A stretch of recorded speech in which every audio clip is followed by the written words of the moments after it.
Entrevista de emprego, um momento de alta pressão, né? Cada palavra parece que está sendo pesada e avaliada. Mas e quando as palavras não batem exatamente com a realidade? Bom, nesta análise, a gente vai dar uma espiada por cima do ombro de quem entrevista para descobrir como a verdade sempre acaba aparecendo. Ok, vamos ser sinceros. Quem nunca sentiu aquela vontade de dar uma turbinada no currículo? Inglês fluente, domínio total do Excel, são só algumas das mentirinhas mais comuns que os recrutadores encontram. Só aqueles pequenos ajustes que, no fim das contas, podem custar uma oportunidade e tanto.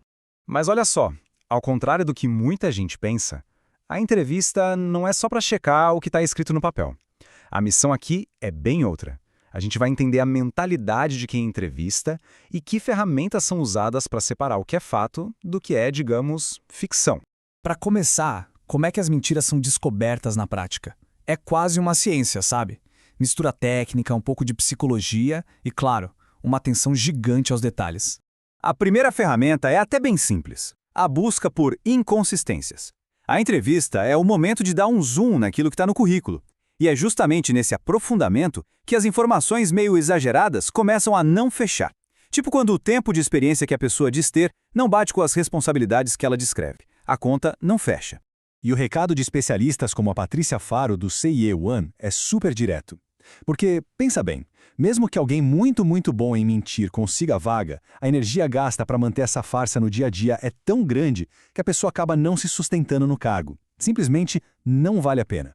Mas além do que é dito, existem os sinais de alerta. Vamos ver agora os gestos e as pistas tanto verbais quanto não verbais que os recrutadores são treinados para pescar no ar. Mesmo numa chamada de vídeo, o corpo fala. E fala alto. Quando a confiança na própria história começa a balançar, os sinais aparecem. O olhar que desvia, as mãos que se esfregam de um jeito nervoso, a postura que se encolhe, são reações quase inconscientes. É o cérebro tentando lidar com o estresse de sustentar algo falso, e isso pode indicar insegurança ou até falta de preparo. Outro grande sinal de alerta quando alguém aumenta muito o próprio papel num projeto de sucesso. É super comum a pessoa se apropriar de uma conquista que foi, na verdade, da equipe inteira. O que o entrevistador vai fazer? Vai aprofundar, com perguntas bem específicas para medir a participação real. E se a pessoa não teve aquele papel todo, ela simplesmente não vai ter os detalhes para responder. A história desmonta. Ok, então se exagerar e mentir é uma cilada, qual é o caminho? A resposta é bem mais simples do que parece: autenticidade. Vamos entender agora por que ser genuíno é, de longe, a melhor estratégia. E essa ideia é um alívio, né? Especialmente para quem está começando a carreira. A insegurança sobre a falta de experiência leva muita gente a inventar coisas. Mas a verdade é que recrutador nenhum espera um histórico perfeito logo de cara. Não é sobre isso. E aqui tem um ponto que é fundamental. Muitas vezes, as experiências mais ricas não vêm de um emprego com carteira assinada. Uma participação num grêmio da faculdade, um trabalho voluntário, tudo isso pode demonstrar habilidades super valiosas que não estão descritas num cargo formal. E para a gente ver como a autenticidade funciona na prática, nada melhor do que um caso real, né? Esse aqui veio de uma discussão online sobre uma vaga super disputada na Embraer. A situação era a seguinte: o engenheiro estava se candidatando para uma posição bem competitiva. As competências técnicas, claro, já estavam todas no currículo. O conselho que essa pessoa recebeu foi o pulo do gato. Não basta listar o que se sabe fazer, é preciso contar uma história com esse conhecimento. A abordagem que usaram foi simplesmente genial.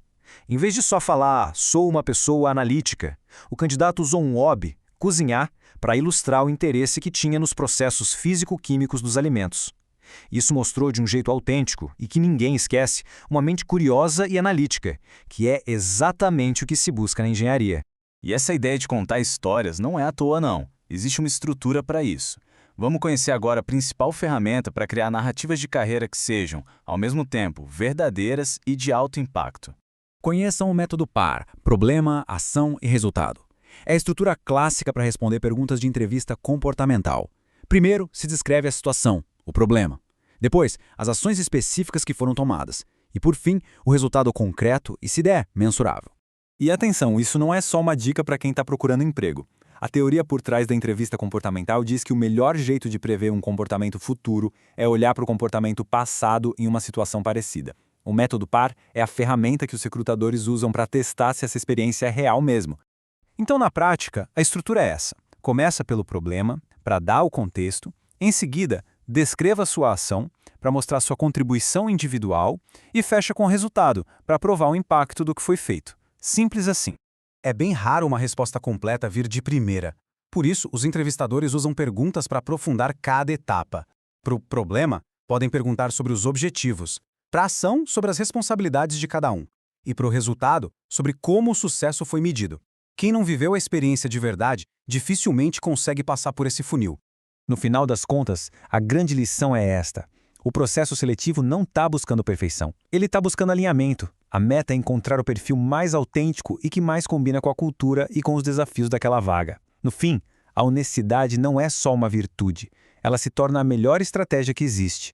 Então, para a gente fechar, fica a reflexão. Qual é a sua história mais impactante e mais verdadeira? Não aquela que soa perfeita no papel, mas aquela que é genuinamente sua, sabe? Cheia de desafios reais, ações concretas e resultados que realmente fizeram uma diferença. Porque essa é a história que conecta de verdade.